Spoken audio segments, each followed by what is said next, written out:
Wow. I like it. Nagustuhan mo? Yes. Yes. Ganda naman yun. Kailan ko mama? Ako nag-makeup yan. Yes. You know. Ang ganyan yung smile. Ang ganda, perfect. Ganyan data smile mo ha. Ganda naman, oh, picture natin dyan. Send ko sa'yo to. Yan, very good. Dahil tapos nga na nga tayo guys mag hair and makeup sa ating batang makulit na maganda. Ayan, tamang linis naman tayo dahil kalat natin, linis natin. 'Di ba? Ganun lang talaga ang buhay, weather lang. Super thank you Lord sa araw na ito kahit paano ay meron naman akong pinagkaabalahan. Ayan.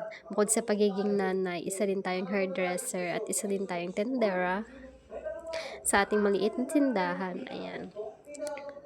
Tamang linis lang ang person dahil mamaya ay hindi natin alam, baka may dumating pa.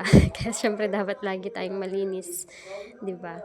Kaya thank you Lord talaga sa araw na ito at sa aking paggabay po sa iyo pong sa akin pong mga ginagawa. Thank you Lord ng sobra-sobra at satisfied ang ating batutang maganda. Ayan. Thank you din ate.